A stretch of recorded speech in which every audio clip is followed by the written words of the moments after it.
Good morning. Nuts and bolt listeners. Here we are yet on another Friday morning. So, welcome to wherever you are tuning in from the world, and looking forward to discussing with you the concept of overwhelm. Why do we feel overwhelmed, and how do we cope with it in this world? So, being mindful, this podcast is live streamed on Facebook, LinkedIn, and YouTube, and you can always go back, listen to it, share it, engage with it, or like it. So, what is this overwhelm I am talking about? And I'm sure we've all experienced it and maybe are in it. So, there's very few little people who are not experiencing overwhelm right now. So, either we are coping with it or we're feeling exceptionally overwhelmed. And it's really where the number of situations and events in our lives exceed the capacity that we have. Literally, like our cup is just overflowing. We are on empty, and we just feel overwhelmed with the responsibilities that we have, with the additional stress that we are facing. And it's just been a continuous, tumultuous 3 years, which, as they've carried on, have made us feel even more overwhelmed, where perhaps we do not take enough rest and recovery. The challenge is with overwhelm that if it is left unattended to for a very long time, has significant impacts on your physical health and your mental health. So you will experience things like brain fog, loss of focus, perhaps lack of sleep, and not being able to concentrate, not being able to take on more responsibilities, and so the thing goes on. But it does have an absolute knock-on effect. So hence the topic is very dear to me, that we need to address overwhelm, be that in our work or in our personal lives. But many people ask me, is it normal to feel so overwhelmed? Like, what's wrong with me? Surely everybody else is coping and I'm not. And I want to really start off with reassuring you that most people do feel overwhelmed. It's just a little bit too much, too fast, all the time for most of us. So it is very normal for us to feel overwhelmed from time to time. But here is an answer, that it's time to time, not all the time. It isn't healthy to feel overwhelmed all the time, day in, day out, just having that sense of overwhelm. What really is the cause of overwhelm? And I'm going to look at it from four perspectives, and I'm just going to look at my notes for a moment, and that is what leads up to overwhelm. The one is that we try to do everything ourselves. And that is perhaps in our personal lives or in our professional lives. So we don't necessarily delegate. We don't give tasks to others. We just assume it was given to us. It's our responsibility. We have to attend it. We have to deal with it. So that is one of the main things that causes overwhelm, is a lack of not delegating, perhaps not always saying no to a task. And here I think it's absolutely critical that we differentiate between saying no to a task and a person. Because most people come to us, they ask us to do something, a task. Perhaps it is ours to do, perhaps it is not. But because we may be very effective, efficient, and we don't say no, more people come and ask. So it's for us to learn to sit back and say, is this really for me to do? Like, am I the ideal person to do this? Just because it's given to me doesn't mean it has to come on my to-do list. So that's the one thing. And the second one is also learning to say no to the task, not to the person. Big difference. Just because you're saying, no, I can't do this right now, or I can do this, but a little bit later, doesn't mean you've rejected the person. You've actually just set boundaries on the task. And that simple concept has personally helped me quite a lot. The second one is that we are unsure what is expected of us when we receive a task. So this is given to us. We're not quite sure what the goals are, or the objectives, or how to achieve them. So it's sort of lingering for us. And because we're unsure, it's procrastinating. And we push it away until we really have to do it. And the challenge is we are mentally, continuously, perhaps on a subconscious level, thinking about this over and over. That draws a lot of energy. And then eventually we become overwhelmed and anxious because, whoa, this big day or this big task has arrived. So it is very important that we gain clarity of what is the objective, that what are we really doing here and why are we doing it, and how can we break it down into bite sizes, like really little bite sizes. So really imagine putting little small Lego blocks in place to go, okay, and then also measuring the success of that, because together that helps. The third one is that we don't always know where to start with a task or a project. It's just, I don't know. I know I need to do it. I don't know where to start. And it's perhaps a common theme I have when I have to tackle perhaps an assignment.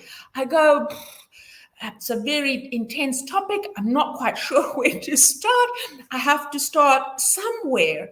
And for me, that creates often a sense of overwhelm.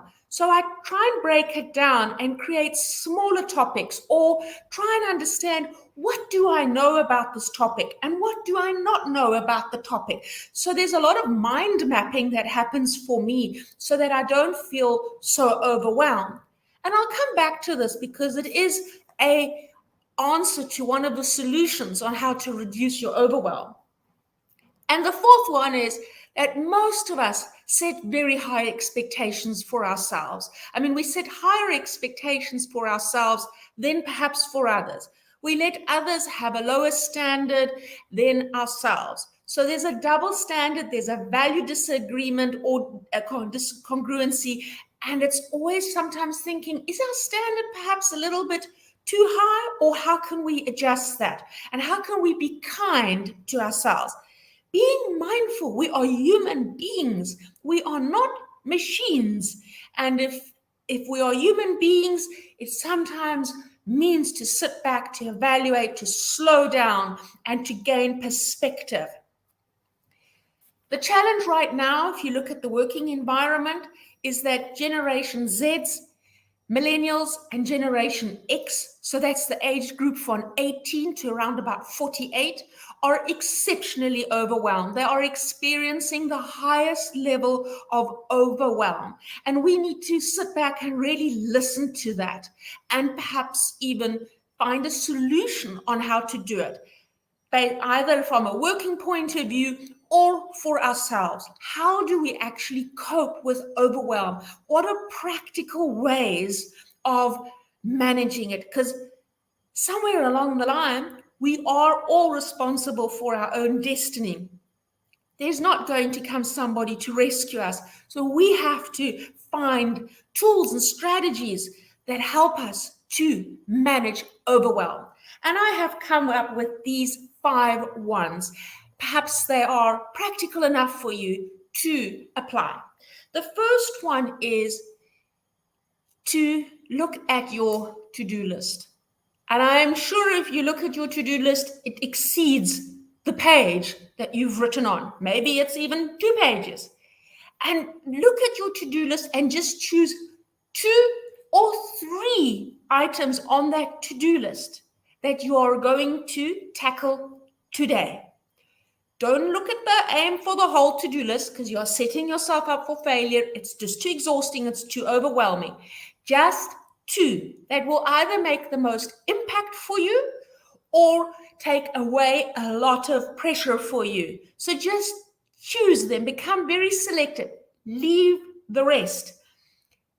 The second point is, take the rest of your to-do list and start planning them or structuring them. Look at them and go, if I can only do 2 tasks well every day, how can I break them down? So which of these will I do on Monday, Tuesday, Wednesday, Thursday, Friday? And by literally breaking them down into these little baby steps helps you to get a visual of knowing, oh, all these tasks will be completed in the next 7 days or 10 days. Obviously, you have to perhaps allocate them on importance or a relevance, and not on, on relevance and importance. So that's the one. Then you might have always realized that, oh, I might have some spare time, and then you can choose a task that maybe only will take you 5 or 10 minutes, so that one happens. But because you have a visual overview, 2 things happen for you. The one is choice. You realize I have choice here. And the second one is that you feel that you are back into control of all of your tasks and your responsibilities. Hence, the overwhelm naturally just decreases. It's a strategy I personally use. I literally break down all of my tasks into different days and aim to achieve them. That way, I know over a week or 2 weeks, all of them are attended to. I also often only make some tasks like focus 20 minutes. I go, in 20 minutes, what is one task I can achieve? And allocate a task into that. And I try and find 2 or 3 snippets in a day of focused 20 minutes uninterrupted time to do a task. Because very often we don't really need so much time for a task. Maybe you won't complete the task in full, but at least you've started it. Maybe somebody else can finish the task in your absence, or can gather information, and so on and so forth. So it's really just starting to work with the process. And as I say, it does wonders to feeling in control and having choice. The third one, which I know we don't always like to do, but if you are feeling overwhelmed, raise your hand, speak up, use your voice. It is nothing to be embarrassed about. As I say, we are all experience it. We are all in the same storm, but perhaps in different boats right now. So just raise your hands. Maybe there is somebody who has got capacity, who can just support you and will make a world of difference. Maybe it's just talking to somebody about the overwhelm, which will make you feel better and feel that you are heard and that this is a normal stage. Just speak to somebody, and also perhaps 2 brains together find different solutions, because we easily get so stuck. So really, really call on a friend. It is something you can use. Use a friend, a colleague, your direct report, whoever you feel comfortable with, who needs to know about this. It's better to be upfront, saying that I'm overwhelmed about something and finding solutions, than not delivering on the time. That will create a lot of miscommunication, might even tamper interpersonal relationships, etc. The fourth one is try and establish what really is overwhelming you. Because we often say, oh, I'm feeling overwhelmed. But is it everything that you're feeling overwhelmed about? Or is it only something that is overwhelming you? Because very often it's one item which just feels so significantly huge that it overshadows everything else. So try and scale the items, or try and list them. What is really overwhelming you? Is it a task? Is it a responsibility that you have? Is it a commitment that you said yes to, but actually shouldn't be involved in, and I don't know how to get out of it? Like, what is causing you this anxiety, this distress, this mental, psychological disharmony, and really be able to try and pinpoint it. Because the minute you're able to name it and are able to identify it, you know what to do with it. You'll be able to know, I need to talk to somebody, I need to get more information, whatever. But you'll straight away go into solution mode and find a solution to it. But it does take a bit of time to unpack. And the very last one, which perhaps isn't that easy, is to sometimes sit back and look and reflect and assess your workload. Is it honestly too much for one person? So are all the responsibilities and the tasks that you've said yes to perhaps a little bit too much for one human being? And really look at everything here, because you'll have family responsibilities, you'll have responsibilities towards friends, you'll have responsibilities to communities you belong to, you'll have responsibilities towards yourself, you have responsibilities to work. So there are many domains, and really look at them and go, have I committed too much here? What's my workload like? And then really again sit back and either assess if you should be doing this, like, is this really paramount that I do it? And can somebody else do it? The other one is also, does it actually need to be done? We're so often just in this mode of doing that we don't often sit back and reflect and question if what we are doing or where we are participating in and spending our energy in actually adds value. Is it just another thing to do? Or does it really change something for somebody? So really, it's really critical from a work point of view and for your own view to sometimes sit back and really assess all of the tasks that you have said yes to.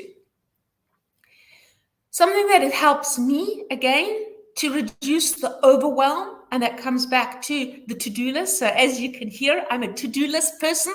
I like to have lists of things to do and to perhaps tick off and gain clarity on, is to have something like they would say at the end of the day, a ta-da list. So really celebrating what I have accomplished and not focusing on what I haven't accomplished. Really sitting back and realizing that even if I only did one task, that one task was so significant that it is worth celebrating and just being absolutely proud of myself for, versus perhaps 10 small little niggly ones that I needed to attend to. So perhaps these 5 practical things will help you in not feeling so overwhelmed, and sharing the load is absolutely key, because right now the roles and the responsibilities in all of our areas, across all of our life domains, are immense. I honestly can't see it slowing down. I can't see it changing. I think it's here to stay. It's really maybe even going to carry on, speed up even more. So I would love to invite you to play around with any of these 5 practical tools I gave you and really find ways for you to acknowledge that you are feeling overwhelmed, getting an understanding of what is giving you the overwhelm and moving into solutions. Again, feeling overwhelmed is absolutely normal. It's an absolute normal emotion. We all encounter it. Some days more, some days less. So there's nothing to be ashamed about. And it's absolutely in order to talk to somebody about it. The key thing is that you do address it, because if you leave it unattended for too long, it will have a further impact on so many items and will lead to physical exhaustion, mental exhaustion, psychological exhaustion, most probably burnout in a high degree, plus you're impacting other people who maybe depend on you. So instead of worrying about everybody else, I'd love to invite you just worry about yourself first, because if you can worry about yourself first, you can worry about others and be there for them. So I hope this was helpful for you. Have an amazing Friday. Look after yourself. And I look forward to connecting with you next week, where we will have an amazing guest speaker talking about debt recovery in the industry. Thank you so much. Take good care and goodbye.